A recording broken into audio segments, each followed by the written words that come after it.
Okay, we'll go ahead and get started. Thank you for joining us.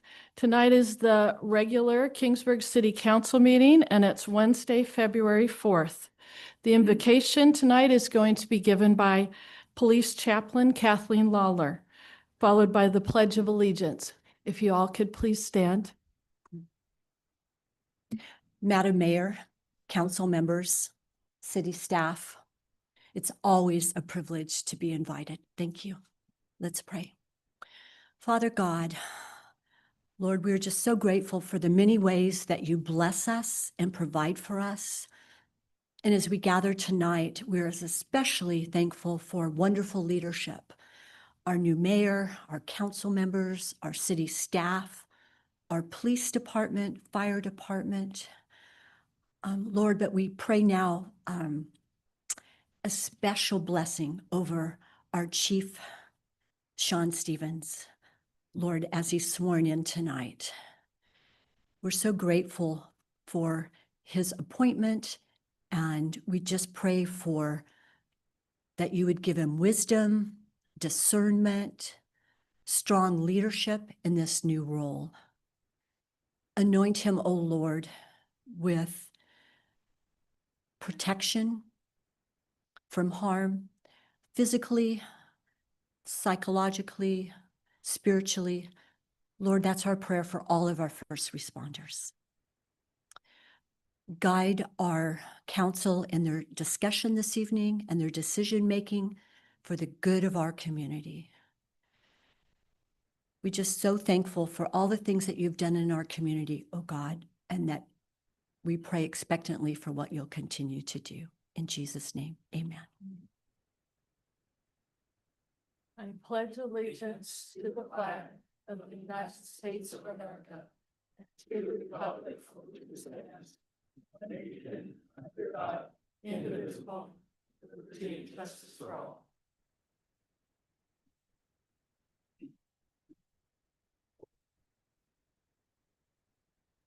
And now we'll have a roll call. Councilmember Sullivan? Present. Councilmember Collins? Here. Here. So, Here. Here. The first item for tonight is to approve the agenda. Can I get a motion? Motion. Second. All those in favor? Aye. Aye. Motion carries. Moving on, we have presentations. And tonight we have Police Chief Sean Stevens swearing in, sponsored by the city manager. Good evening, Madam Mayor, members of council, community. If I could have Chief Stevens please come forward.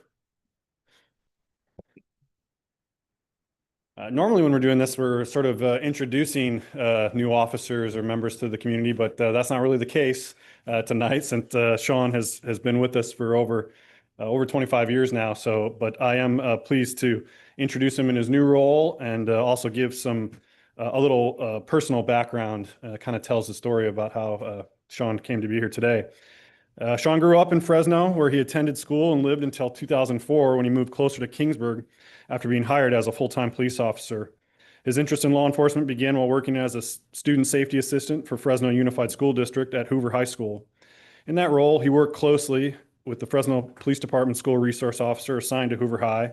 And through that experience, he gained a deeper understanding of the law enforcement profession and developed a strong desire to serve his community. That experience ultimately led him to attend the police academy, and he began his law enforcement career as a reserve police officer for the city of Kingsburg in March of 2000. He served in a number of roles with KPD since then, including patrol officer, canine handler, and sergeant before being promoted to lieutenant in 2022. Sean is a graduate of the Post-Sherman Block Supervisory Leadership Institute and has also completed the FBI Law Enforcement Executive Leadership Association Trilogy. He holds a bachelor's degree in criminal justice from Union Institute and University and is currently pursuing a master's degree in criminal justice through the California Coast University. Sean credits the Sherman Block Supervisory Leadership Institute as a program that strengthened his foundational leadership, supervisory, and organizational management skills while reinforcing the importance of accountability, clear communication, and building a positive team culture. During the interview process, we asked the applicants what they knew about the Kingsburg experience. And I know that's something that's important to the council and to this community. And it's not always easy to define, but if you're from here and lived here and appreciate what we have, you know what that means. And I think Sean is a perfect example of that experience. He's worked here and stayed here for over 25 years, becoming a part of this community. Outside of work, his interests include spending time with his family, camping, and traveling. He also enjoys watching his son, who plays football and basketball for Kingsburg High School. He's also helped coach Jaden in youth sports here as well over the years. And I asked him what excites him the most about serving our community as chief of police. He said, "It's the strong sense of community that defines this city.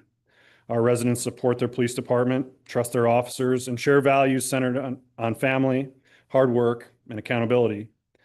It's an honor to serve the community that believes in partnership with law enforcement, and he's committed to earning and maintaining that trust every single day." He said, "I'm proud to continue to serving the people of Kingsburg." Tonight, Sean is here with his wife, Christina, son, Jaden, parents, Jerry and Jean Stevens, his brother and sister-in-law, Doug and Heidi Stevens, and aunt, Pam Kilburn. His wife, Christina, and son, Jaden, will be pinning his badge. But first, Madam Clerk, if you will please administer the oath. I John Stevens, do solemnly swear do solemnly swear that I will support and defend that I'll support and defend the Constitution of the United the States Constitution of the United States and the Constitution of the State of California and the Constitution of the State of California against all enemies, foreign and domestic, against all enemies, foreign and domestic, that I will bear true faith and allegiance that I will bear true faith and allegiance to the Constitution of the United States to the Constitution of the United States, and the Constitution of the State of California, the Constitution of the State of California, that I will take this obligation freely that I'll take this obligation freely without any mental reservation without any mental reservation or purpose of evasion, or purpose of evasion, that I will well and faithfully that I will well and faithfully discharge the duties discharge the duties upon which I'm about to enter. upon which I'm about to enter.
Not going anywhere, Sean. Right? Yeah, I'm gonna. Is it?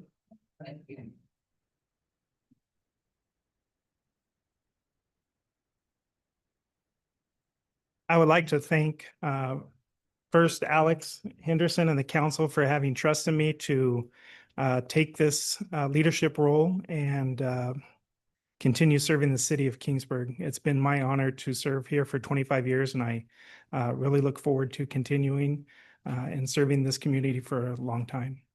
I'd like to thank my parents, Jean and Jerry, for their support throughout my years just growing up and while I was been here at the police department. Most importantly, I'd like to thank my son and my wife. They are my rock and my strength. I'm the chief here, but my wife's the chief at home.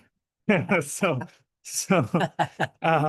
Smart thing to and, say. and she is definitely my rock. She keeps me going. She keeps me motivated. She's there for me when things are, difficult at work or whatever the case is. She's there, and I wouldn't be here without her and her support. When I told her that, I was going to put in for the chief's position, but I had to have her full support. There was no hesitation. She said, "Do it." So.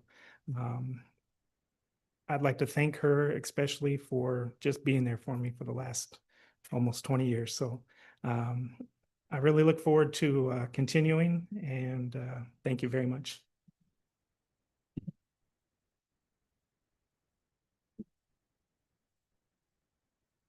And are there any council comments before they leave? Yeah, stay up here, Sean. We're not done with you. Not done. Yeah, so thank you so much for your service to the community. Really appreciate you and your staff. You guys do an amazing job keeping our community safe, and you've done that for over 25 years here. I've appreciated our conversations. They've been meaningful, and I just want to say thank you, and we appreciate you, and good luck in your new role. Thank you. Yeah, Chief Steven, I just want to say congratulations once again. And I've known you for a lot of years.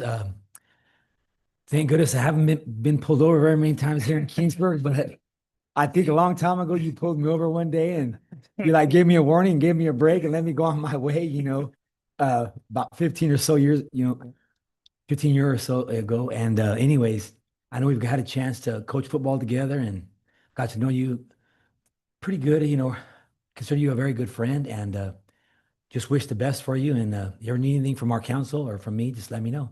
Thank So you. congratulations. Thank you. We have no doubt you're going to be amazing in this position.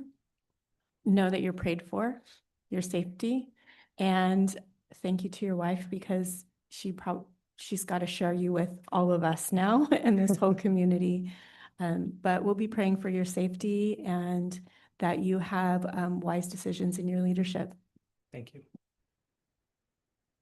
Thanks for being the chief. I mean that. I think I have a unique perspective of you. We've been on some pretty significant calls, everything from traffic accidents to murder call. So I've seen you in action. Thankful for you. I'm glad you're the chief. More than anything else, I want to thank your family. You're going to get a lot of praise. You're going to get a lot of people come up to you and say thank you for wearing the badge. Your family's going to carry a lot. So thank you for letting us have him temporarily. And you're going to catch a lot of grief throughout your career. You're going to get a lot of praise and a lot of grief. I want you to know two things. First, that you have 100% council support. You'll be successful or fail based on how your people perform, and that's going to be based on how you perform. This is also my opportunity to kind of set expectations, I think, for you from the council perspective. And that really is that I tell everybody Kingsburg is the best place to live. It's the best place to have a business. None of that happens without the town being safe. That is you and your team's responsibility. Between you and Chief Roberts, that is what keeps Kingsburg alive. So it's a big, it's a big cross to bear. And we're going to hold you accountable for that, truly. And I want to be right up front with that. Yep. The town has to stay safe or it's not going to work. Absolutely. But we fully believe that you can do that, and you have 100% council support. So thank you, and thank you for your family. Thank you. Yeah, congratulations and thank you. Thank you for your service all these years. And thank you for what you've done for Kingsburg and to your family as well. But I'm excited about this opportunity for you. I know you're going to do a great job, and we look forward to working with you. And you do. You have our full support. Thank you, Ms. Mayor. Appreciate it. Thank you.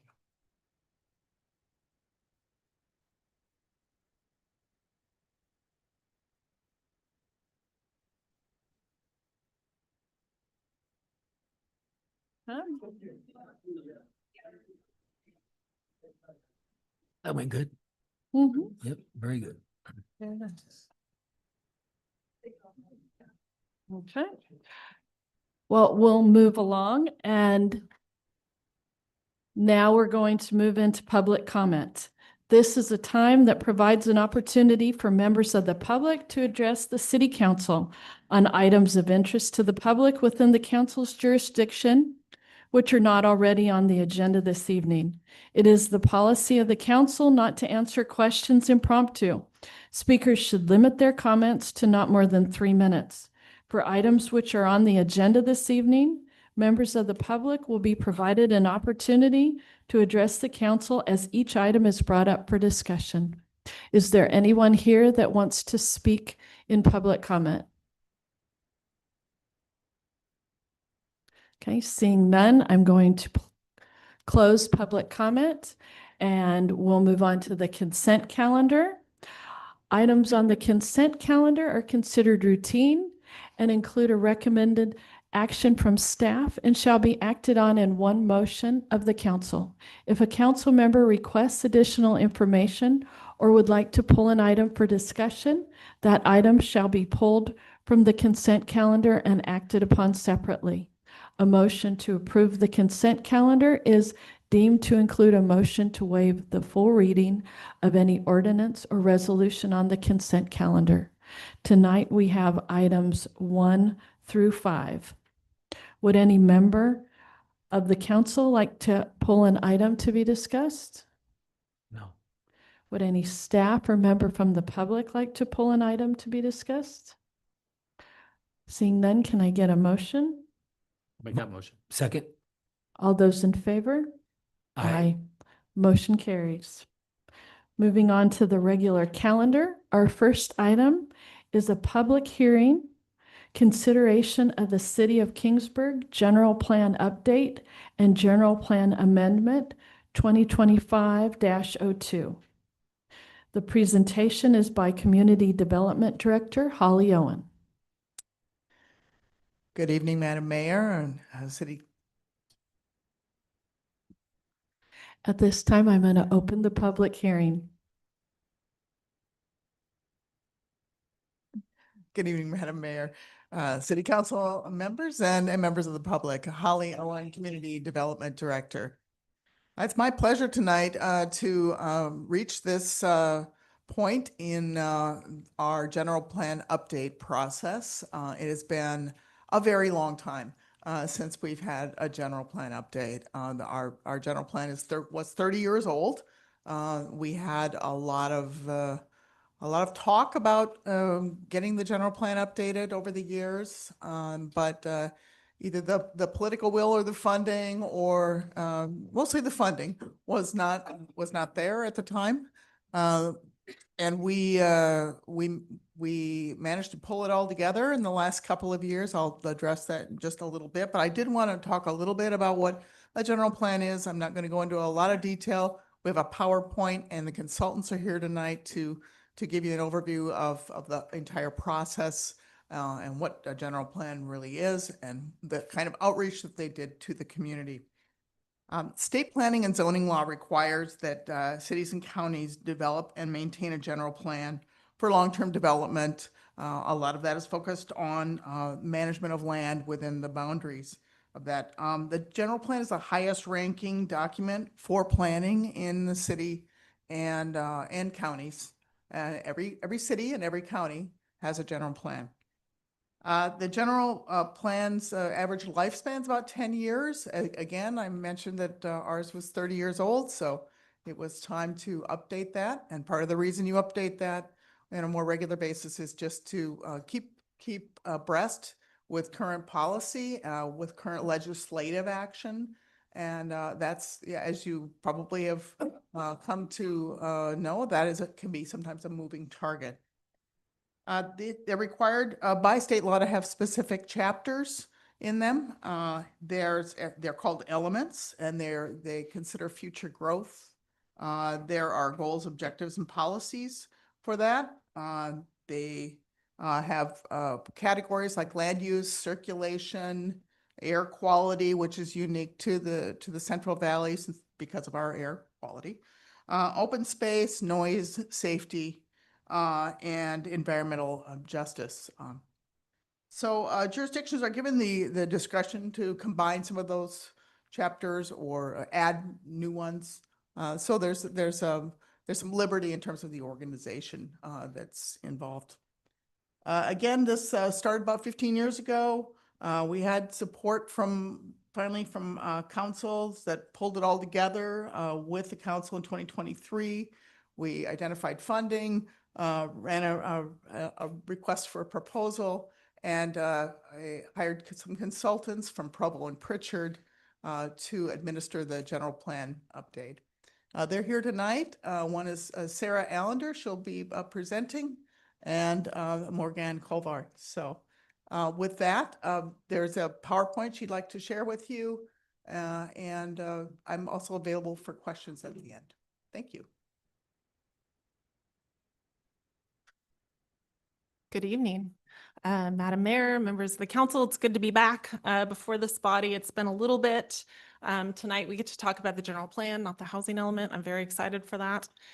So I will go through my presentation. If at any point you have questions, feel free to interrupt me. I will keep it fairly high level, and I will be happy to answer questions if you have them at the end. I'm also going to stand sideways so I can see as well. So as Holly mentioned, we did start this process early on a few years ago, and the goals of the project were really to bring the general plan into compliance. There has been a lot of state legislation that has come online since the general plan was last adopted in 1992. So the focus was really to bring this general plan into compliance with a lot of the newer state legislation. We also wanted to take advantage of the process and confirm some of the community values. As we heard earlier this evening already, Kingsburg knows who they are, but it is a good opportunity to go through that process just to confirm that the values that were reflected in your current general plan will carry forward. So as part of that, we created a vision statement. We also established a series of guiding principles that would help in decision-making moving forward. And then really one of the outcomes of this project was to increase the functionality of your document. It was an old one. It combined a lot of different information, including background information, a lot of environmental analysis, and buried somewhere in there were the goals and policies for Kingsburg. So what you will see is a revised document that's much more streamlined and is focused more on goals, policies, and action items that city staff can use, the development community can use, you as decision makers can use to guide actions, and then the public has a better understanding of the direction for development within the community. The process started a couple of years ago. We are happily on track. We anticipated being here before you this evening in early 2026. Here we are in February of 2026. We have programmed in a series of workshops over the life of this project. So I've been before you in joint commission or joint workshops with the Planning Commission at key milestones. And we've essentially done that after a milestone deliverable. We also held a few pop-up events. So Holly attended the Swedish Festival. Me and my staff were out at the car show just to get some additional input from the community at various stages in the process. And we recently went to Planning Commission last month, and here we are this evening asking for action from you tonight. The document itself did go out for a public review period, which was more of a formal public review period. We generally put that out on the street for 30 days. That happened mostly in the month of November. It was issued early November, closing early December. We notified agencies, regional agencies, state agencies. We have an email list that we sent that notice out through. We also posted on the city's website, the project website, the city newsletter. We did not receive any comments during that public review period, and we have not received any comments since the end of that review period either. As I mentioned, we were in front of Planning Commission last month. They did hear the project and recommend that the City Council approve the general plan this evening. And now what I want to do is just provide a really brief overview of what is included in the update itself. I mentioned one of the goals was to increase the functionality of the general plan, and that came with a lot of organizational changes. One thing that we did is we broke down the general plan into smaller chapters to make topical information easier to find based on chapter topic. We also removed a lot of the, I won't call it fluff, but the environmental analysis has been pulled out of the document, so it is a more streamlined document. So if you need to find goals and policies or action items, you should be able to do so much more easily. We also wanted to create more distinction between the larger goals, the policies that set the direction for decision-making, and one thing that the general plan did not currently have are action items, and that will be important for implementation. So we did create that additional level within the general plan. And then finally, the document looks a lot different than it did before. And one of the nicer things is that previously the document for maps was literally black and white photocopies that were just difficult to navigate. So we updated those documents and hopefully they're much easier to read. Part of this effort was also to create an online mapping GIS system. So all of that accessibility to those figures has been improved. So I mentioned the community vision. That was one of the outcomes of getting input from the community, just sort of confirming that the values of the community have not significantly changed. There is a very strong identity here in Kingsburg. So we created a vision statement around that. That was one of the topics of the workshops that we attended here with you and Planning Commission. And along with the vision statement, we created a series of guiding principles that is just a little bit more of a drill down. We created the vision statement based on not only input from the community, but some of the other efforts the city has gone through, such as your strategic goals or strategic plan that had recently been developed. And then we also pulled from existing content from the general plan, the one you have now. So we created a vision statement. I won't read it, but you can see on the left side, it's the vision statement. And on the right side are those guiding principles that were a little bit more topical. We ended up with 5 of them. And that is really just intended to better guide some of the decision-making and to describe the intent behind the goals and policies of the general plan.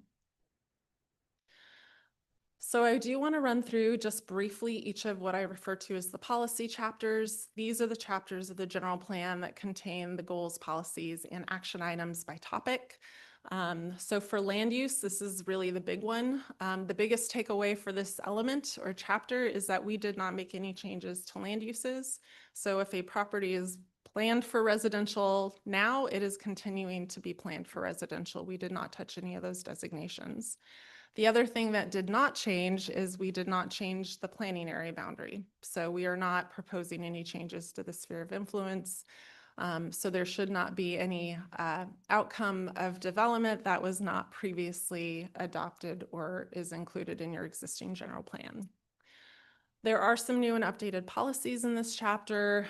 Most of those relate to best practices. The general plan is old enough that it didn't really reflect a lot of the best practices that we see today. A lot of those have to do with just recognizing land use planning processes, some funding opportunities, some implementation for how density is implemented on sites.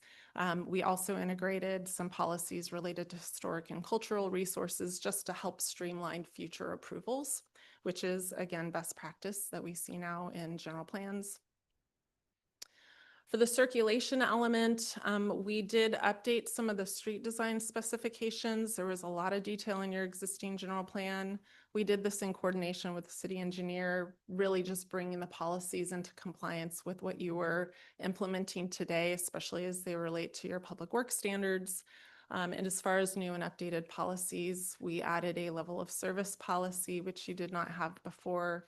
That's really just a policy tool for your public works and engineering department to be able to direct how public improvements are designed for your roadways.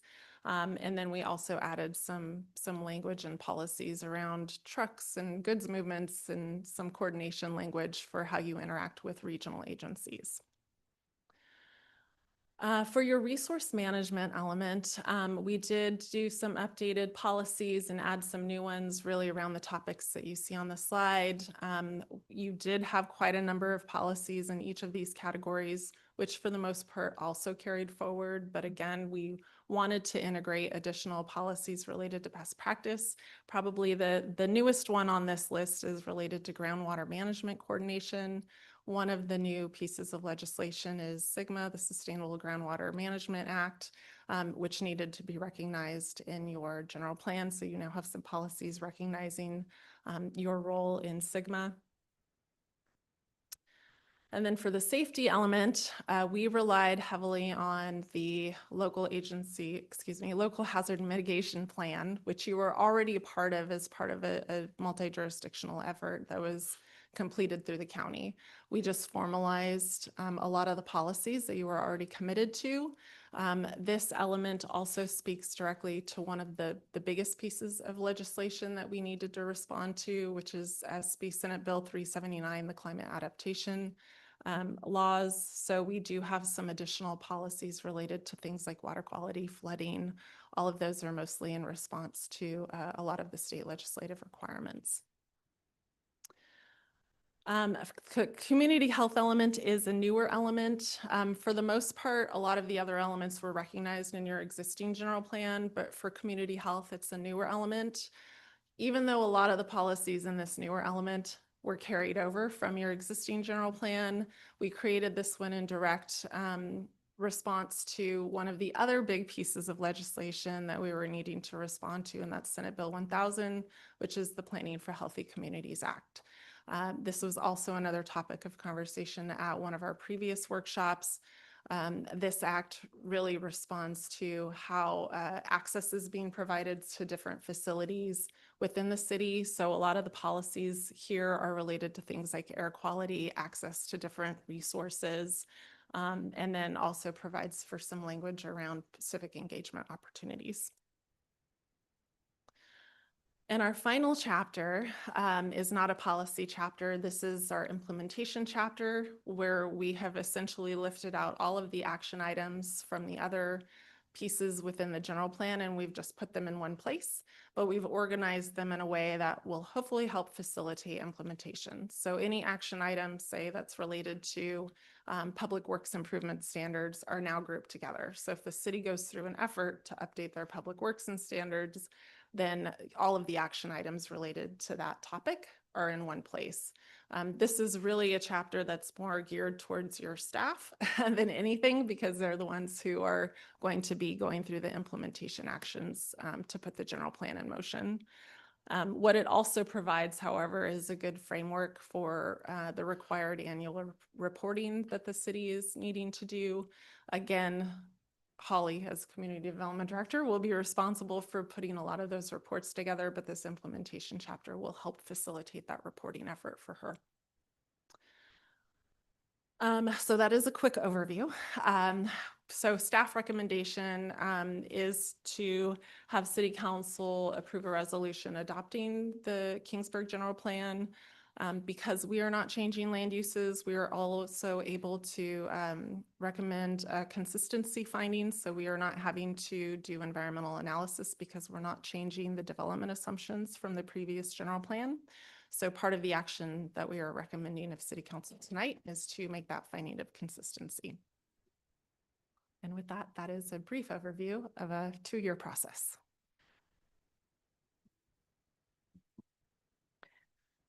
Thank you.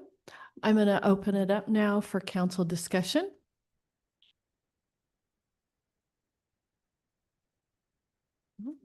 Okay. At this time, I'd like to open it up for public comments.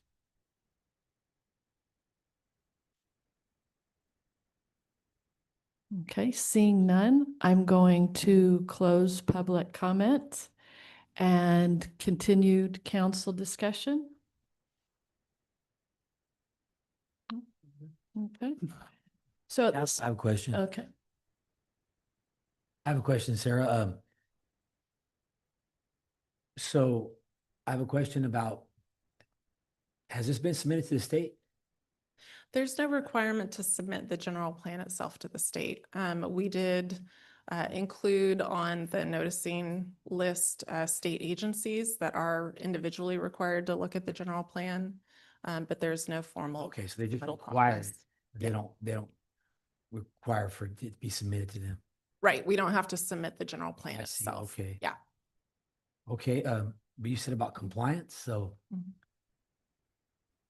if we don't have to submit it to them, we just consider ourselves in compliance, right? Well, you are now in compliance once you approve this. So a lot of the work that went into this is just showing your work. Yeah, but with the policies that would be adopted upon approval, you are now in compliance with all of the various state legislative requirements. Part of the annual reporting process is to also confirm that you have addressed the new legislative bills. But there is no individual requirement for the state itself to review the document. In that way, it is very different than the housing element. Okay, and then this is probably good for what, 25, 30 years? Well, I think Holly mentioned, I mean, generally, it's encouraged to be looked at every 10 years. I will say it's rare for any jurisdiction to actually do it every 10 years. The only element in your general plan that is required to be updated on a schedule is the housing element. So, you know, there are no requirements for these elements to be updated on a regular schedule. There are often new bills that do come out that are required to be addressed. That's usually like a one-time requirement to assess your general plan, but that's what we've done as part of this update. Okay, great, thank you. Mhm.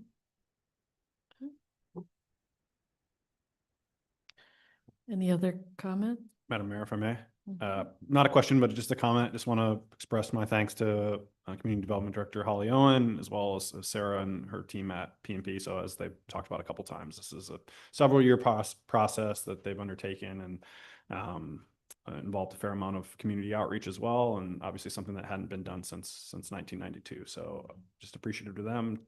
Hopefully to get this over the finish line. So thank you. Yes. Yes, I think it turned out very nice, and I do appreciate all the community outreach that was done and how you have incorporated the goals and the vision. It makes it more interesting, but it came together very nice. Thank you. Okay, so at this time, I will close the public hearing. And the possible action in front of us tonight is to adopt resolution number 2026-004, finding that the Kingsburg General Plan Update and General Plan Amendment number 2025-02 is consistent with the city's general plan environmental impact report dated July of 1992 and is subsequent addendum dated April of 2024 pursuant to CEQA guidelines section 15183 and adopt the City of Kingsburg General Plan Amendment 2025-02 attached hereto as Exhibit A. I'll make that motion. Second. All those in favor? Aye. Opposed? Motion carries. We'll move on to the next item, and that's the growth management allocation. Consideration of second round of allocations. Staff report by Community Development Director Holly Owen. Thank you.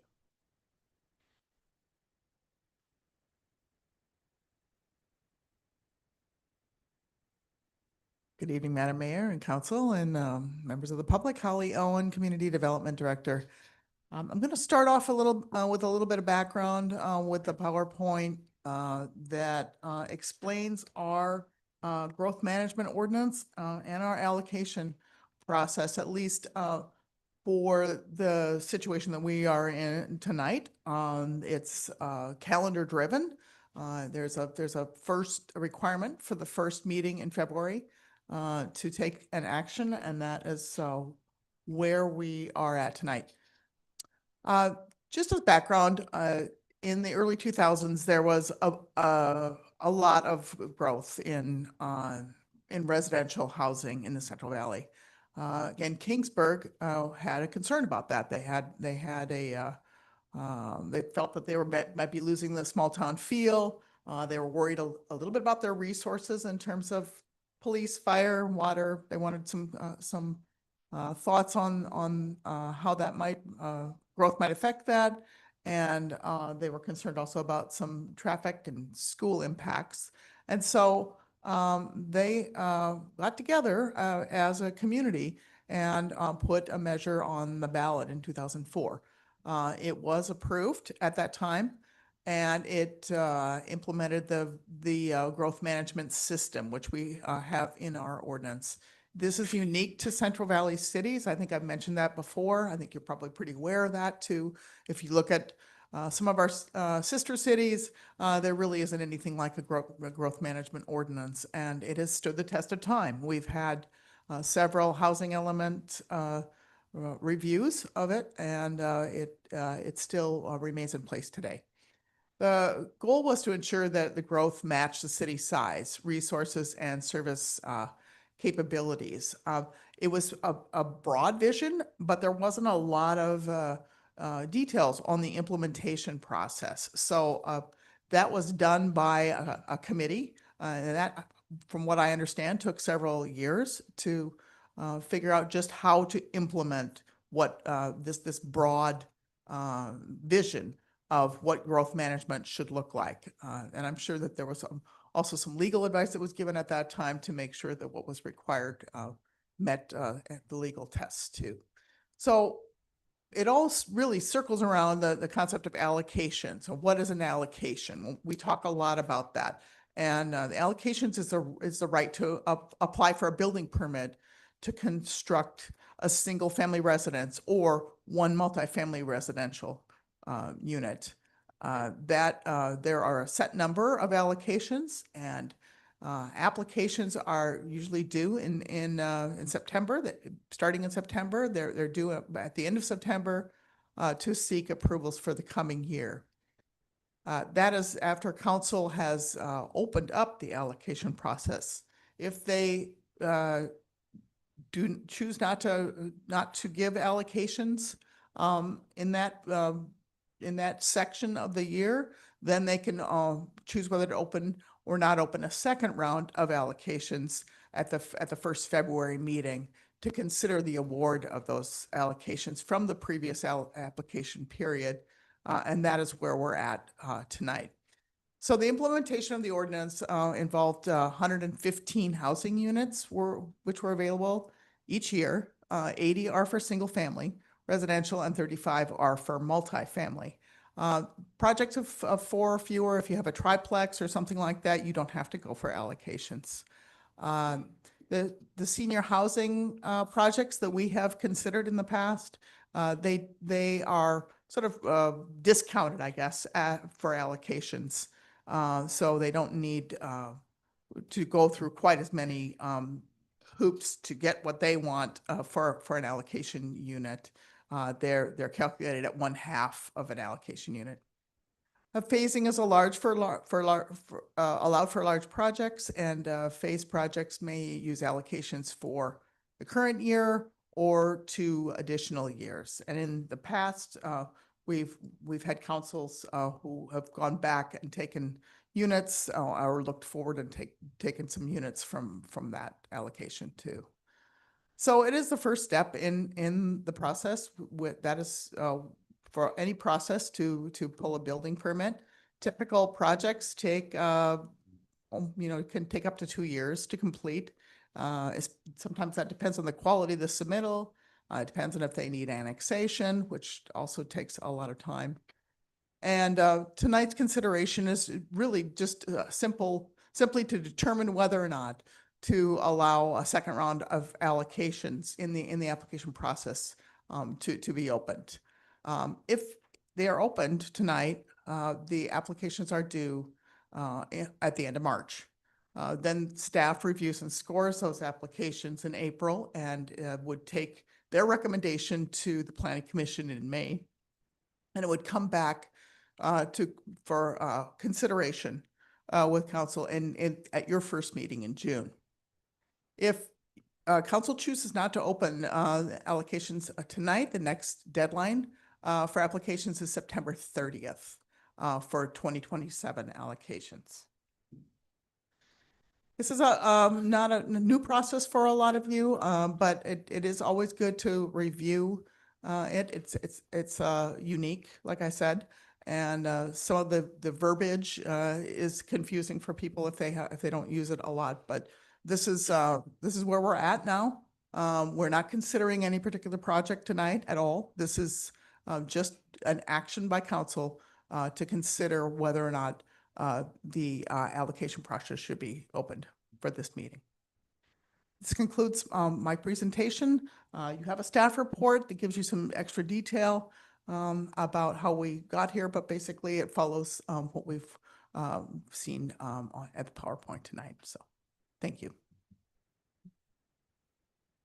Thank you. Okay, I'd like to open it up for council discussion.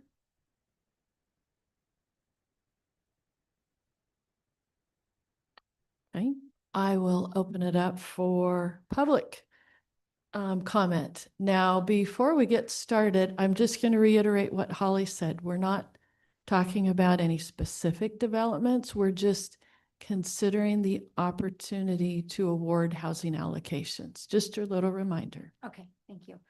Sorry, I jumped in front of you. I'm actually supposed to be at a basketball game coaching right now, so I'm going to try to go quick and then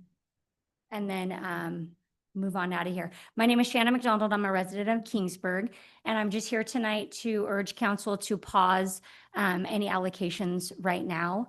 It sounds like the next opportunity would be in September, just to give us some space to look into. I think that we maybe need to look, go to the community and see how the community is feeling about growth. In Kingsburg, I understand that we have the ordinance and the growth management plan. I read the ordinance. I understand it a little bit better now than I did the last time that I was here. And I know that this has been a really good thing for us. But I also, if I'm looking at the map correctly, I can see that we have extended to our city limit boundary. I know we have a sphere of influence, but that would require us to annex land. And as far as I can see, there isn't a lot of opportunity for us to have developments in the city limits right now. I also know that there's push from Sacramento, and I'm not really prepared to talk too much about that because I need to learn more about that. And I know that you guys have a tough job to navigate a lot of different moving parts. But I think that if we pause now and we look at what growth would look like, if we kept on the plan that we're on right now at 3%, by 2050, we would have roughly 30,000 people in Kingsburg. So I think that we have to decide whether that's something that we would want. Maybe it's something that our community does want, but I think that we should at least pause to ask. And if we're going to, I understand there's also a legal, part of this. If we're going to approve allocations and then developers are going to come in and they're going to apply and they're going to spend money and they're going to spend their time and their energy, and then you've approved the allocations, then I feel like it's much harder and it could be a much more of a liability to then deny them after that point. If you just pause now, then we can take some time to look at maybe amending the plan or maybe not doing that. But I just think that I feel like the pulse of the community is that we'd like to take a little step back and take a pause. And I think you guys have a great opportunity tonight to do that. And that I'm really urging the council to do that for tonight. Thank you. Thank you.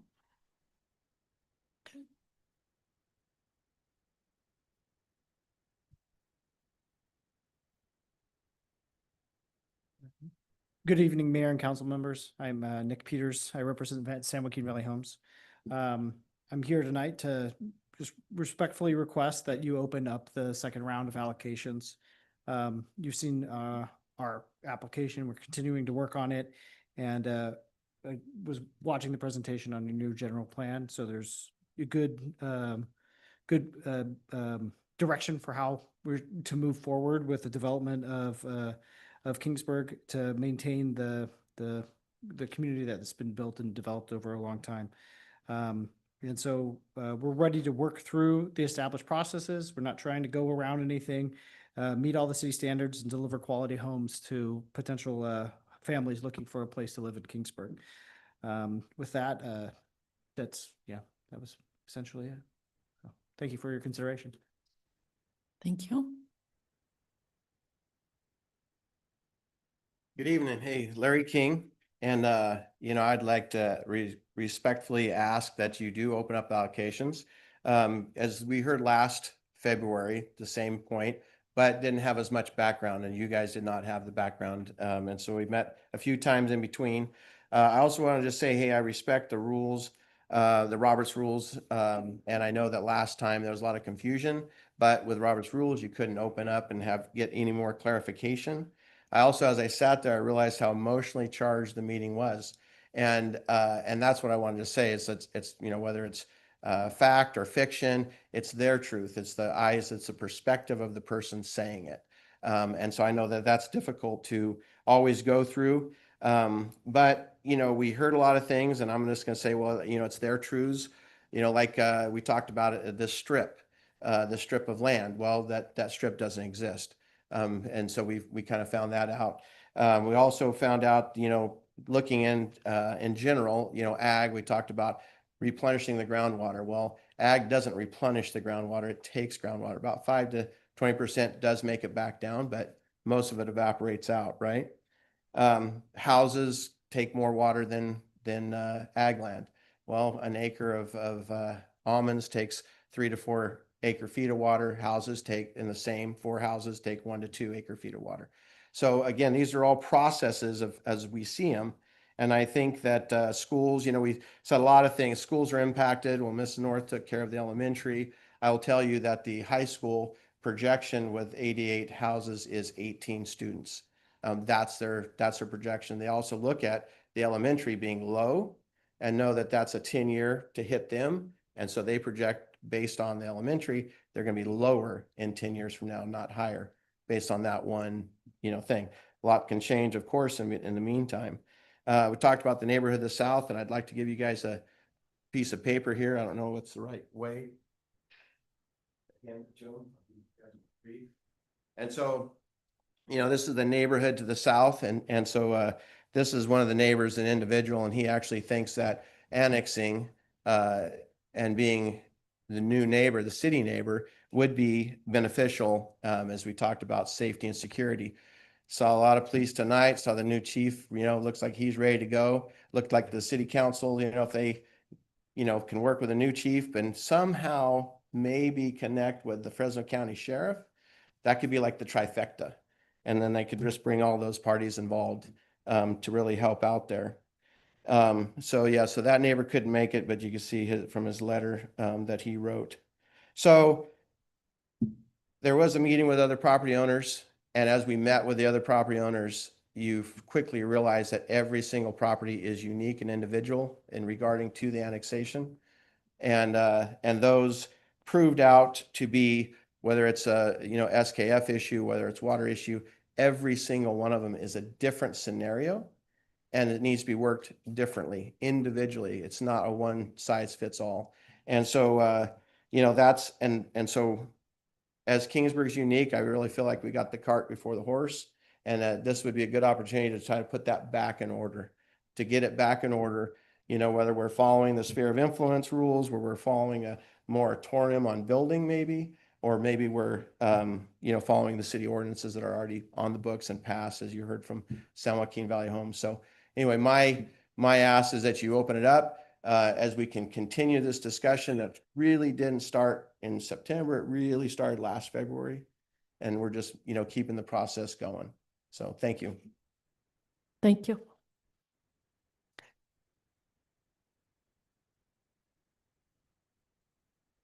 Good evening, everyone. My name's Jacob Hubert.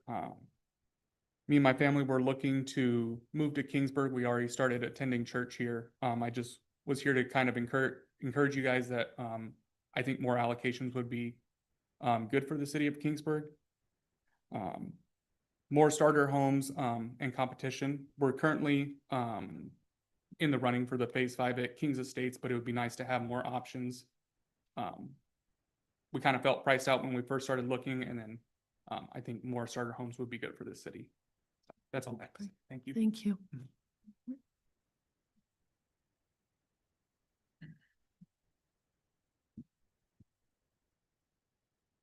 Good evening, council. My name is Lance Morton. I'm a resident here in Kingsburg, as well as my family owns property in the area of 6th and Kern. That is the area that they were talking about with potential annexation if allocations are awarded. I too have grown up here all my life, like some of the folks here. I've seen the city grow immensely over the last 15 to 20 years. I'd like to see it kept smaller instead of continuing the growth.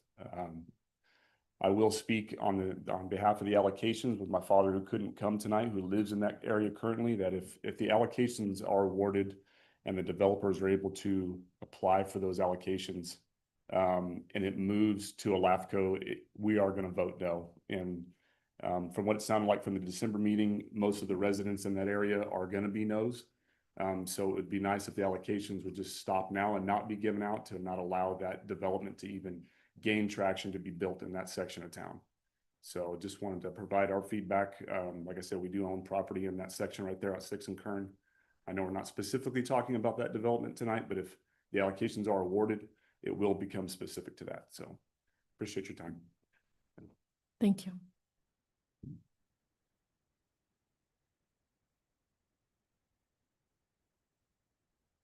Good evening. Chris Peterson, resident. I attend most of the city council meetings. And for the last year, maybe two, maybe more, I don't know.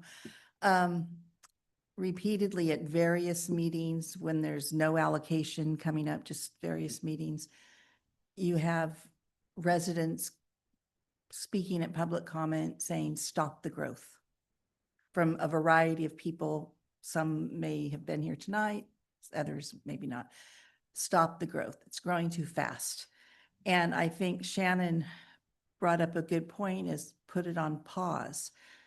We don't have the infrastructure. If you are out like between 7:40 and 8:15, because this happened to me recently, because I'm normally not out and about at that time, I was shocked at the line of cars at the four-way stops. And it was just eye-opening for me, that the number of people. I said, where are all these people coming from? Where are they going? Anyway, so I think Shannon brings up a good point about pause on the growth or the allocations.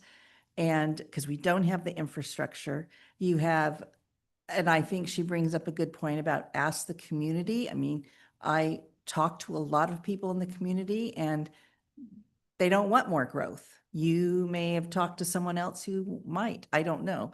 So there's a lot of people who do not want additional growth. If you don't open up the allocations, then that puts it on pause, because if you allow this continued rampant house building in town, there will be no Kingsburg experience.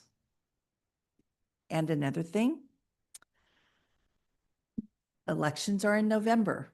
You have a massive number of people that don't want more growth.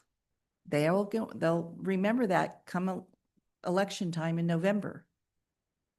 And the city has spent a lot of time and money developing the verbiage for Measure E. And you never know. Some people might decide, the city keeps growing. They keep wanting more and more from us. I'm not going to support them on that. So that's another thing to continue. But again, stop the growth so that we can maintain the Kingsburg experience. Thank you. Thank you.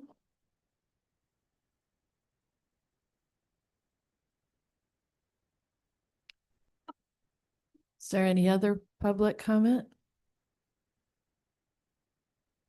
Okay, seeing none, I'm going to close public comment and bring it back for continued council discussion.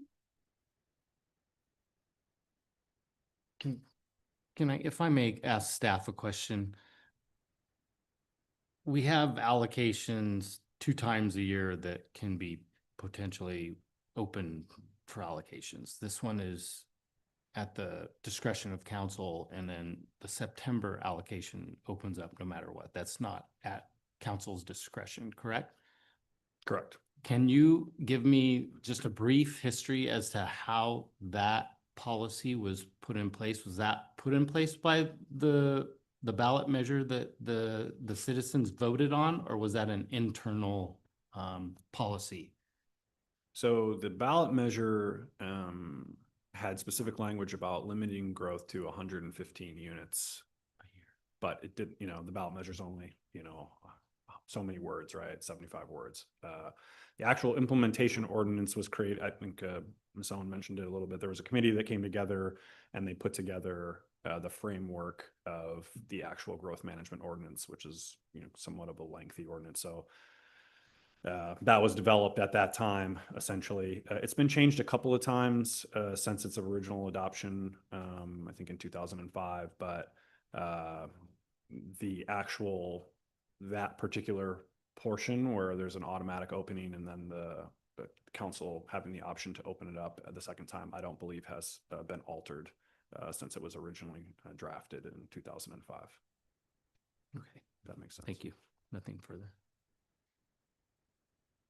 I have a question, Alex. So we didn't award any when it was opened. And so tell me what happens if we don't open it, there are no allocations. What happens to the 115?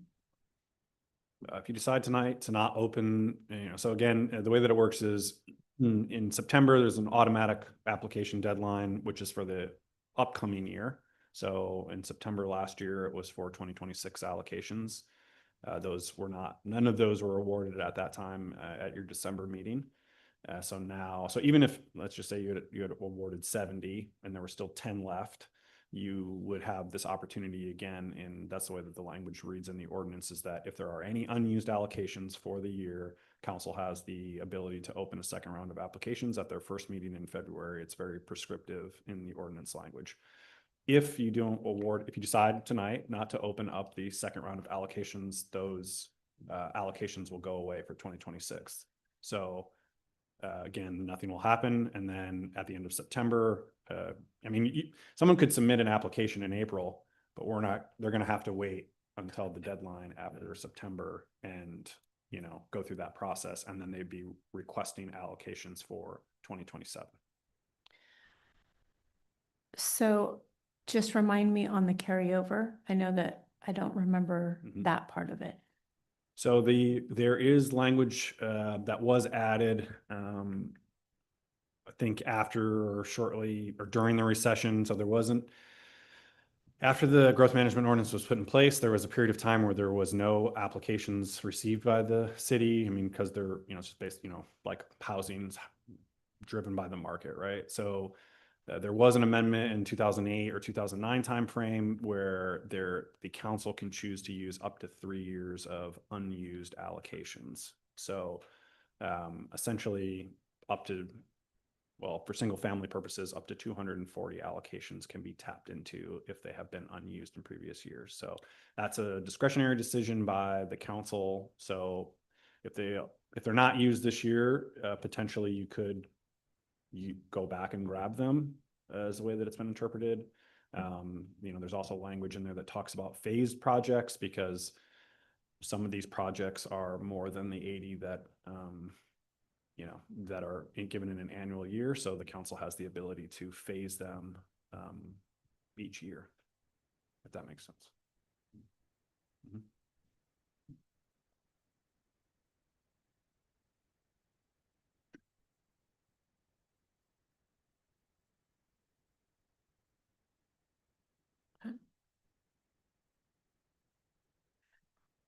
So are there any? Okay. So the possible action in front of us is consideration of opening of a second round of allocation applications for 2026. I would actually not like to open a second round. I don't know what the process is for that. If I need to make a motion or if we just don't consider opening it for that, I'm concerned about that. about not opening it. I'm only concerned because, so if we don't, and then a bigger development comes in September, a phased project or something, now we've got even more growth to look at. I know it's all up to our discretion. That just concerns me a little bit about looking at like potential combining years. I don't know. Yeah, and I mean, it's a valid concern. I would just say that where I'm at right now is with the exception of one, every meeting that I've had so far is not interested in more allocations being given out. And, you know, I'm very much interested in property owner rights, being able to do what you want with your land, but part of this is just, we have an option right now to not open up allocations, and maybe do, whether it's catch our breath or just maybe re-educate the public and relook at these allocations and how they're done. I'd say that's really where I stand based on all the feedback that I've received from the community, is to not open these up. I think where I'm having a hard time with it is like it was voted in the early 2000s for the 115 allocations. We kind of figured out how to do that, but it's 115 a year. And we all hear about the growth. We also know that we have built things in for developments to handle the infrastructure, right? And all of our new developments so that they're paying their fair share of whether that's fire, police, alley maintenance, lights, landscaping, streets, all of that stuff. One of the things I worry about is this was put in by the voters, and I do believe we have a duty to go by what was legally voted in. I worry that if we're not doing that, and the public keeps speaking about this, but there's no repealing this. Like nobody's talked about moving forward to repeal what was voted in. So I worry about kicking this can down the road, I guess, to just put it bluntly. And when we are telling these developers, follow X, Y, and Z rules, come to us with all of this based on what the voters put into place, but then we're still not doing what our city's policies are that we've put in place and the voters have.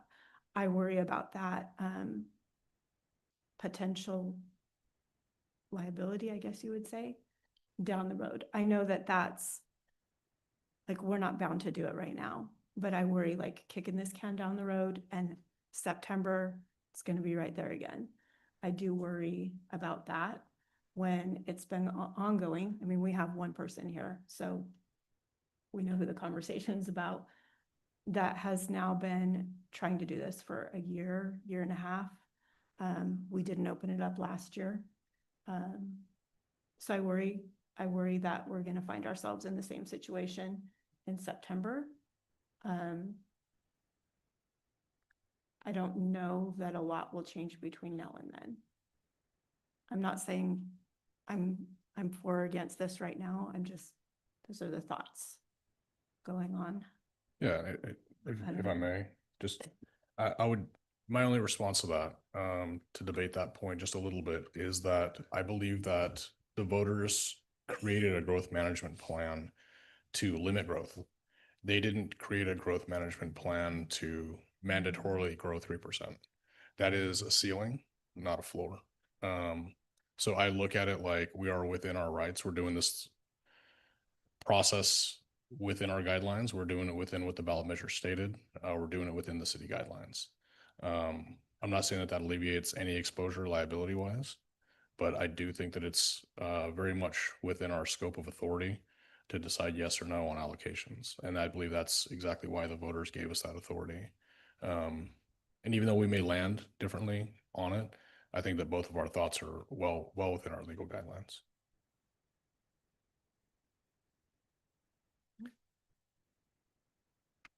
Yeah, with this growth management ordinance, what you were speaking about, 115 per year. But I know that Brandon and I have talked about it for years that we're not obligated to roll them over. We can just say, hey, 115, it's up to our discretion if somebody comes in that we really like their development and we say, okay, well, you know what? We're going to give you 115 plus 20, 30 more. It's up to us. Or we can just stick to the 115 per year. And I know for myself, I mean, there's zero, as long as I'm on council, there's never going to be a rollover anymore unless somebody comes with some kind of an awesome project that we like. You know what I'm saying, Laura? It's totally up to our discretion. And as far as from what I'm hearing from the community too, is they really want us to pause right now. Like, you know, I agree with Brandon. I'm getting a lot of people talking to me about their feelings on the growth right now. We need growth. I mean, towns have to grow, but I think if we pause just right now, they're going to be available in September for, you know, whoever wants to apply. But that's just my feelings. All things can be true. I think all you guys are right on the money. I totally agree with Laura that, you know, that we should do it. And Brandon, I totally agree with you as well, that there's a lot of pushback from the community that we're growing too fast and maybe 3% is not the right number. Maybe as the town grows, it becomes 12,000 and 13,000, 3% becomes bigger, bigger, bigger. So, you know, there's a lot to that. And Vince, I totally agree with you as well.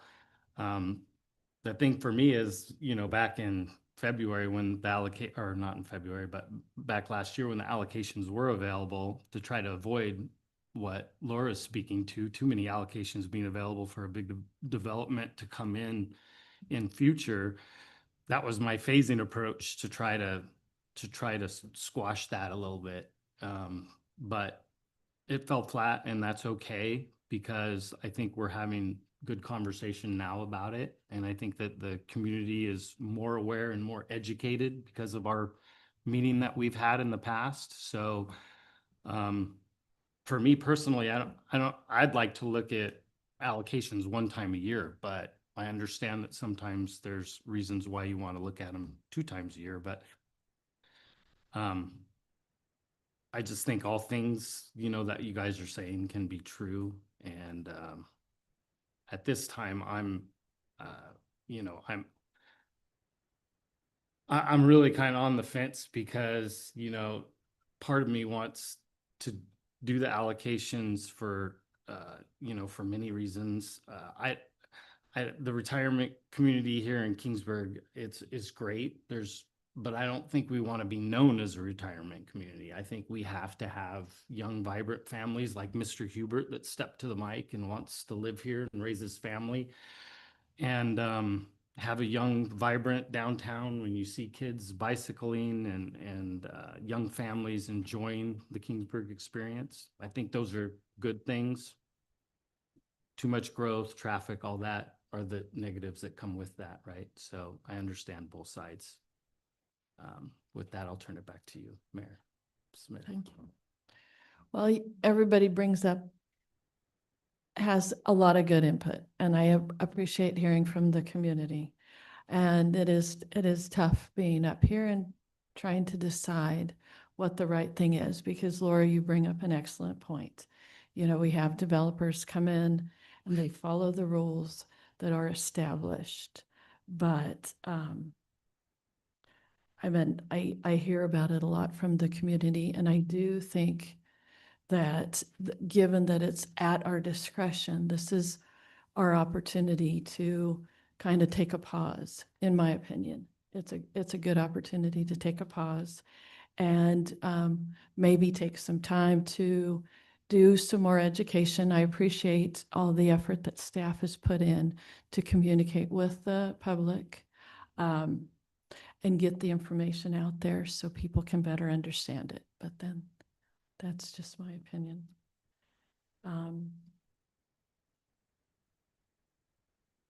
More comment? Okay, if there isn't any additional comment, we'll come back to the possible action in front of us, and that is the consideration of opening a second round of allocation applications for 2026.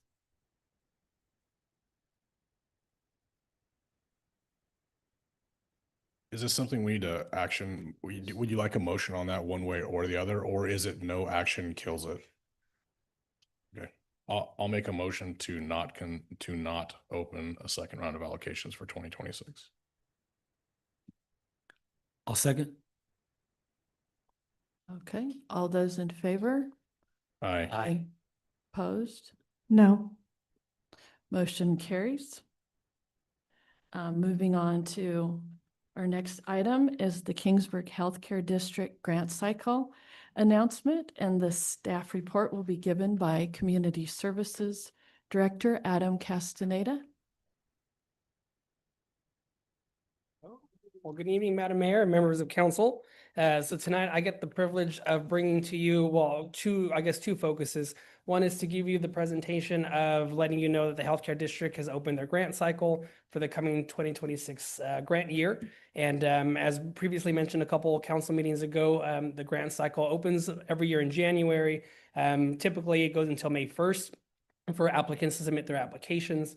But this year they went in and they shortened that time period. So March 1 is the new deadline for this coming year. I got the privilege of working with fire and police chiefs, just in other departments on potential applications to present to you this evening on essentially the city potentially asking for grant funding from the healthcare district. So the report you have in front of you just kind of lists out the grants that we've received in the past, partnerships that we've made with the healthcare district. And tonight, like I said, the staff has developed a list of several potential projects for 2026. And we're just seeking council approval to go ahead and request these funding from the healthcare district.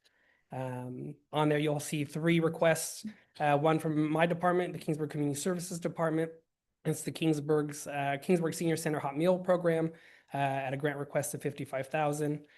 We have a potential request from the Kingsburg Fire Department, Stryker Gurney and Power Load Systems, requests of $67,000, and then the police department had one coming in for mental health checks and wellness related training at $13,000. And again, so tonight we're just presenting these to you to get direction on whether council would be okay with us requesting all 3 of these, or picking and choosing which ones you think the staff can submit for this coming year. So with that will conclude my report, but I'm happy to answer any questions you have. Thank you. Is there any council discussion or questions? I have a question. Specific to the mental health check-in and wellness portion of that application, that project.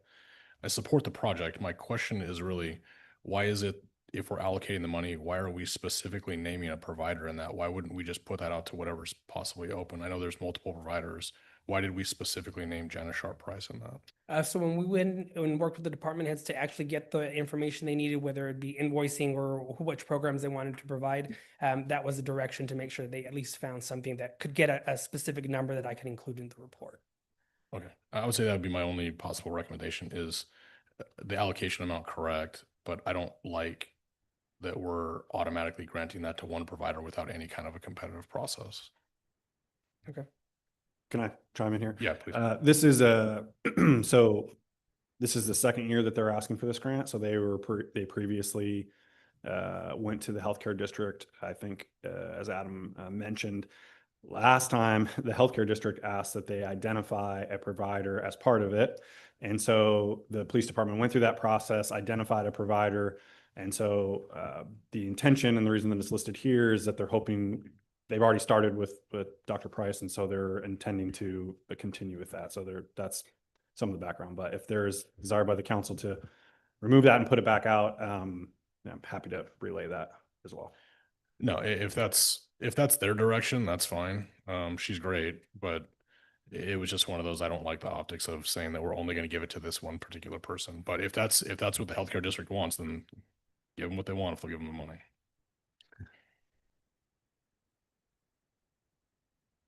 Okay. Any other?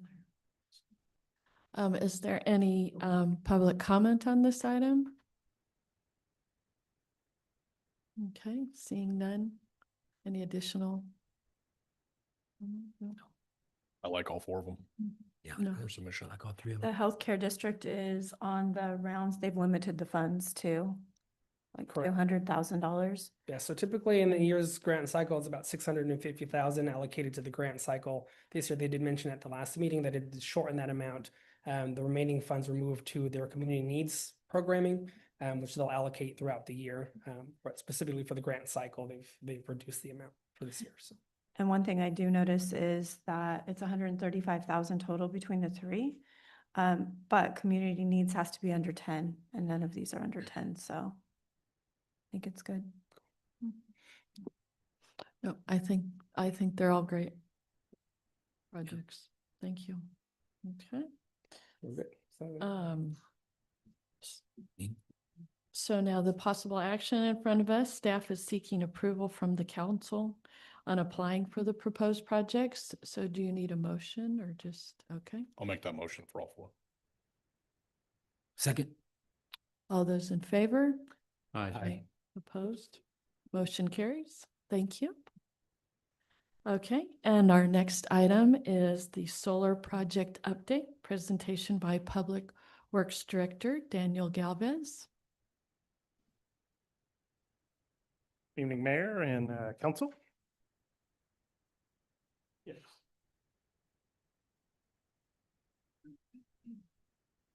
Here tonight with Jessica Ritter from Site Logic, who's also available to answer some questions once we get through the presentation. A couple of years back, we came forward to ask council to approve some solar at some of our locations. So you guys did approve 4 locations for solar. Well site 13, located east of 10th and on Ventura. Well site 16 at Erling Park, the police department, and as well as our public works yard. So I have some updates on there. We've made some pretty significant progress on the majority of the sites, and we do have one on progress.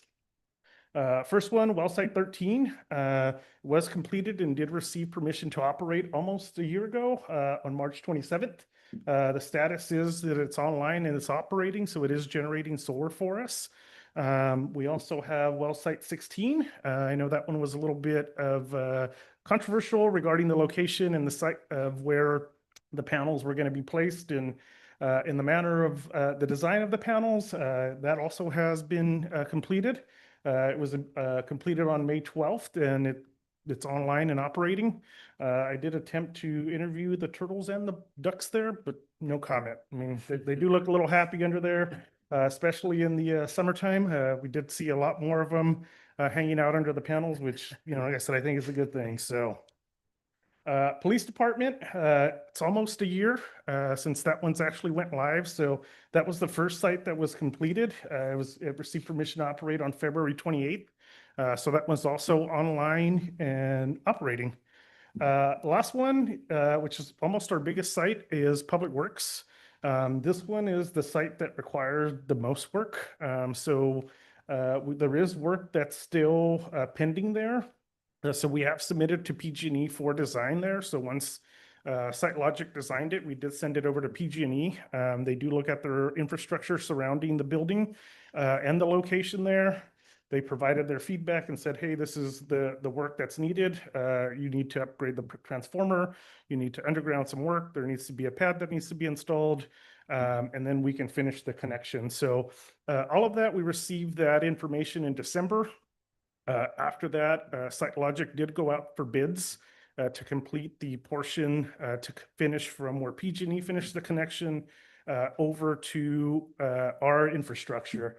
And as part of that, we did receive some pretty shocking news. The bids that Site Logic did receive were substantially over what we anticipated the costs were going to be. luckily, SiteLogic did step in and did provide a pretty substantial credit to make sure that this project continues and is within the budget that you guys approved. So we are in process of getting that design signed and deposit sent back to PG&E so that that work can continue. But like I said, that portion is huge. There are some changes that we've done at Public Works. Initially, we really pushed for having a lot of EV chargers there. Because of the changes in the rollout of EVs, we aren't not going to put chargers at this time. It didn't really make any sense for us to put all of those chargers in when we didn't have the vehicles or we don't have a clear EV transition plan yet. And so as that kind of clears up, we do have the infrastructure in this project to be able to come back and install chargers. So whether that be through the Air District or another program, we will be able to install chargers there in the future. So one of the things that's happening is, what's next? So they're operating. One of the things that we do get, and like we did mention when we proposed the project, was having a module to be able to monitor the site to make sure that it's producing. So we do have a portal that we're able to look at. There's kind of a little screenshot there of kind of what we're able to view. Believe it or not, even with the fog, and as long as there's light, it is producing some power out there. Especially when we do get sunny days. I really would have liked to do a link, but like I said, we do have the ability to monitor that. And so not only are we monitoring that, but also SiteLogic's team also monitors that because their performance is guaranteed. So, it's in their interest to make sure that these locations are working. So I mentioned it's a custom portal, just for us. There's only 3 sites on there. Public Works is not there because it's not online, but we are able to view that and kind of get data from that. So where we're at now is SiteLogic has provided us the operations and maintenance agreement. This is the portion where they did agree to provide us a credit over the first 5 months. And it's something that, you guys really push for. Once we came back and there wasn't the availability to get an eco loan to be able to get this project completed. So it is for the 3 sites. It is $76,565. Like I said, it is at no cost to the city. As part of that, there is a couple of deliverables that come with the operations and maintenance agreement.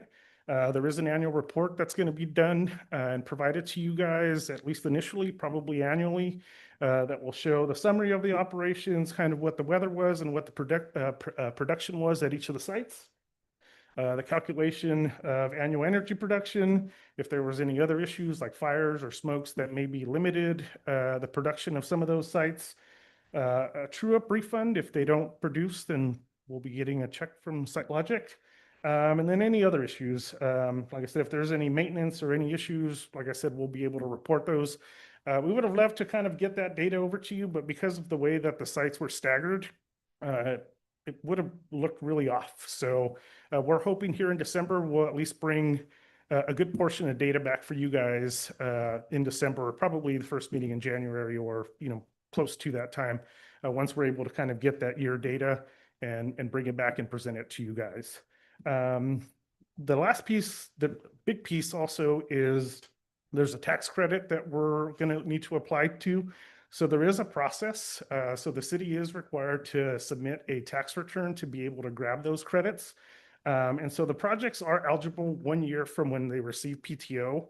That tax return is due sometime in May. And so all of ours are within that time period. So in the next couple of weeks, we have contacted with the consultant to be able to do that tax return, to be able to get the information from each of the sites, to be able to separate all the individual costs for the locations, to see if there's any potential costs that the city incurred that maybe we're not aware of, or, like my time or Alex's time or any other city staff time that maybe we didn't calculate in the total cost of the project, to be able to submit that return.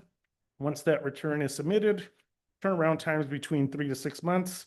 And then once we do receive that return, we're able to apply that payment over to the principal of our loan. So like I said, that's a good portion of, how we're going to cover some of the costs for these solar sites. And with that, we're happy to answer any questions you guys may have. Okay, thank you. Any council discussion? I have, yeah. I have a couple questions here. So what is it, the surveillance portal? What do you call it when you can evaluate? Yeah. Yeah, okay, so does that tell you when like individual panels are down, or is that an inverter thing, like a whole section is not working and then you go out and try to survey what the problem is? Yeah, good question. So the arrays are operated with string inverters, so not micro inverters. So we won't know an individual panel when it goes down. We know when the inverter goes down, that causes that. I don't know how many strings are on each inverter in these setups. It's kind of different with every design. But we will notice if something's wrong, right? If we'll see a dip in production, we'll notice if a panel is cracked. But it doesn't have like granular level identification on, we can't tell from our end, panel number 32 is out, right? We'll just know there's a problem. That's when we run a truck, go out there. And all of that kind of service will be on the annual report. So every time we have to run a truck out here to see maybe an inverter went down, sometimes it's a communication error with the data system that's on each site. They call it the DAS system. Sometimes that has an issue. But we know when there's something going wrong, and of course we're incentivized to fix it because we have the performance guarantee. So Okay, thank you. That answers that. On the public works, Location? yeah, location, thank you. That one's, we don't have a PTO on that one, right? That's still not have a pending. PTO, no, we So do do not. we know rough timeline? So like I said, on our end, we literally just received the cost information for the site logic work. We had already received the design costs for PG&E, so we are getting ready to submit those to our financing company to pay that invoice. Like I said, it is a substantial amount. But once those are received, then we'll be able to schedule that in with PG&E. Okay. But in terms of the work of site logic, once we gave them the okay to move forward with that work, they're in progress of getting at least their portion completed so that we're just waiting on PG&E. Okay, so quick clarity. You were mentioning that we have put in for the tax rebate to come back, but that's just on 3 sites or all 4 sites? So we have not submitted that tax return. We're in process of getting that done. So part of that process is the sites, in order for them to be eligible to get that return, they have to have had PTO for at least a year. Okay, So by the time we're ready to submit our return in May, all 3 of the sites will have been active for at least a year. okay, and so the last one, Public last- Works, will yeah. roll forward Yeah. another year Yep. until we get data. Okay, thank you. You have a question on the PG&E, the Public Works. You said you submitted an invoice, Correct. and you said this cost is substantial. So PG&E they're requiring these certain things, but none of their work, all of it's, we have to pay for all of So it? There is PG&E does none of it? there is upgrades. So because we are adding to the system, and mind you, I'm paraphrasing here a little bit, but because we're adding to the system, whatever they were previously providing, the infrastructure is there, but because we're adding to that, Okay. there is substantial upgrades that need to happen on their side and also on our side to be able to receive that power and to send that power back. Okay, I understand. And what's the timeline on them getting that done? Got back there. But no, like I said, I think that over these last couple months, especially at that site in particular, we have not had very many issues. In other locations, for other projects, like I said, there's been delays, but with this project, I don't think that there's been significant delays to either them providing us info or us getting info back to them. Okay, great. Thank you.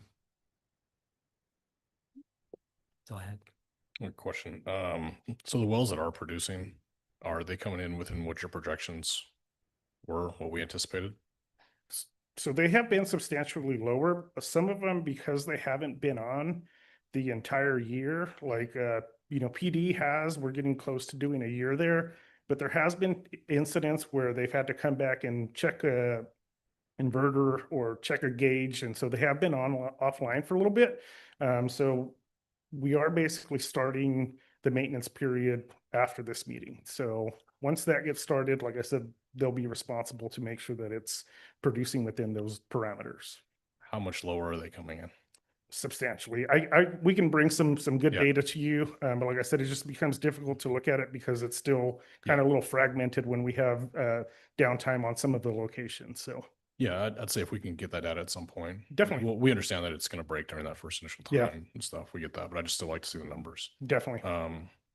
For Site Logic, I want to say thanks. Well, 16, what a giant pain that was, right?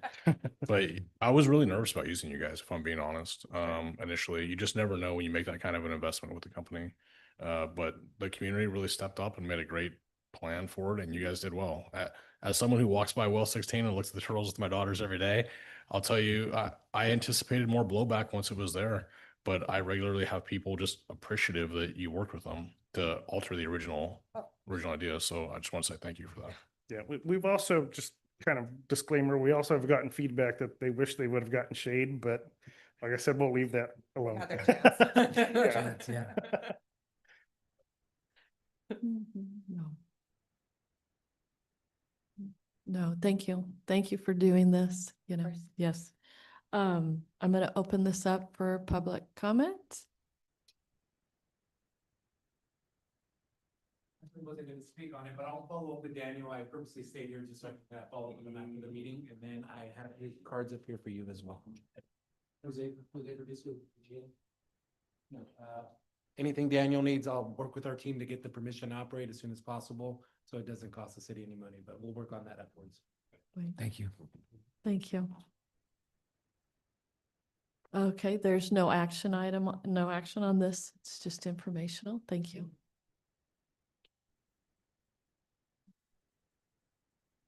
Okay, and up next, we have future agenda items, and there's none listed. So we will move to the city manager's report. Yes, Madam Mayor, members of council, just a couple of brief items. All of the Measure E paperwork has been filed with the county. So we should be qualified for that for the June election. And Abby continues to work with the county clerk on any issues that we need to follow up on. And then the police department is hosting the monthly task force meeting tomorrow at 9 a.m. That's all I have. Okay, thank you. Council reports, and we'll start with Councilmember Silva.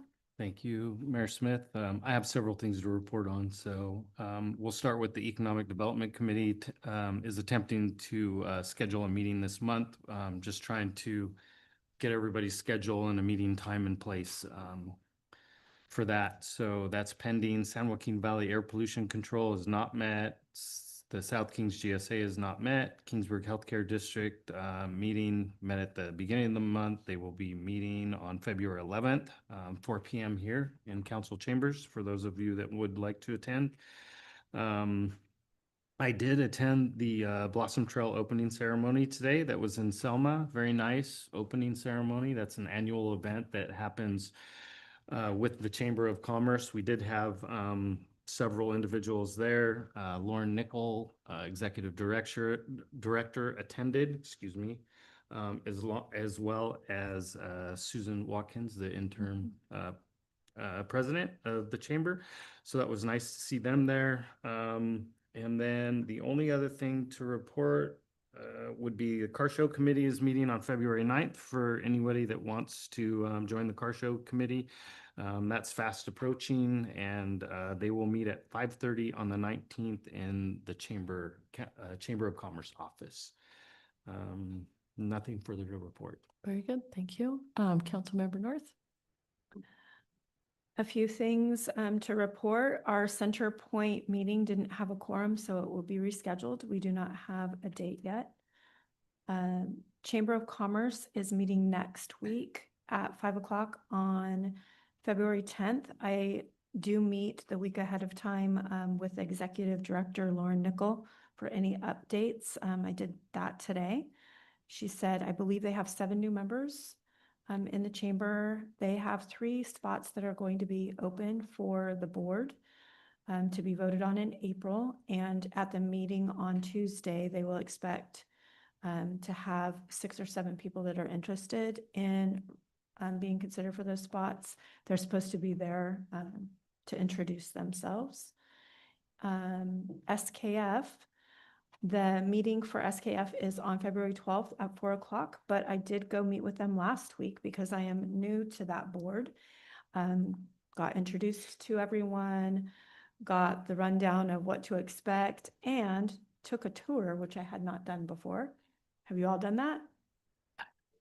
I'll take you with me next time. It's enlightening. Don't ask a lot of questions when you're out there. It doesn't smell bad. I was kind of surprised, but it was amazing facility, and so I'm very excited to be part of that board, and that's all I have. Thank you. Councilmember Palmer? Public Safety Committee, we're scheduled to meet February 10th. Planning Commission, we're going to schedule to meet February 12th. Community Service Commission they met last Thursday. There was a Parks Master Plan update from Dr. Sam Langfort from Fresno State. Adam gave a brief update on the dog park and also an update on the inclusive playground at the West Star Development. He gave an update on that. And that's it for my commissions. And I went to former Chief Dadian's retirement dinner on Saturday night, and it was well attended. Very good food, tri-tip and chicken dinner. A lot of good fellowship. And just got to see a lot of the Kingsburg PD and his former sheriffs, and it was a nice event for Chief Dadian. And then I also went to the Knights of Columbus wine tasting, and that was a fun event also, Saturday night. That's all I have. Thank you. Mayor Pro Tem Purcell? FCRTA, nothing really to report on that. Council of Governments, keep this kind of as brief as I can to synopsize many, many hours of nonsensical arguing into a 5-minute response. So it's all going to be regarding Measure C. There is a lot of infighting within the council board. You have some people who are calling for criminal investigations against other members, which is causing issues regarding legal representation, to where we're having to go through outside counsel now for anything that is Measure C related. Meanwhile, the Council of Governments has decided to walk away from Measure C completely in its current state, giving way to a citizens initiative that is sponsored by a group called Transportation for All, of which that's a very polarizing topic, even now. Nicest way I could say that. One of the things that I do want to bring to council's attention specifically is that citizen ballot, which has been filed, designates the Council of Governments as the administrator of those funds. Reason that matters is Measure C is billions of dollars over, I believe, 30 years. At no point has Council of Governments voted to accept that role. And normally with a measure, what happens is Council of Governments would accept that they're an administrator, then they would go to all individual municipalities because we're all part of that group. And it would come to us, they would explain it to us, and us as a council would vote. I mean, I'm merely a representative there. It's really the council in the city. The way that ballot measure reads, that hasn't taken place, but there's an anticipation that would have already been accepted, which is out of process. All of that to say, I don't feel like Kingsburg's really been included thus far. That group has been very good about going to a lot of these towns, especially some of our rural towns that are a little less fortunate than us. I think we have been a little bit snubbed by this group, and I don't like that. There's going to be things that I believe are all going to end up in litigation associated with this measure, this citizens measure, whether it passes or doesn't pass. There's just a lot more unpacking to do that's going to take place probably over the next few months. So I would say expect more updates. It's a very complicated matter, both the technically how it gets applied, how the measure is going to be ran. But we have some concerns that I'm trying to remain hopeful and be gracious with my assumptions that we're going to work through it at council. but I would anticipate the whole thing ending up in litigation. So that is that is all we had at COG. I have nothing else to report. Thank you. The Finance Committee, we met Monday, and there were a few items on the consent calendar, but we also received an update on the design of the new City Hall, and we voted to move forward with that. So that'll be, we'll have more information coming back to council before too long. I started as the bid liaison, and we met Tuesday, and we received an update on the Swedish phone booth. They voted to move ahead with the micro grant program. So we're also going to be seeing that one come before us before too long. They are working on organizing a spring event.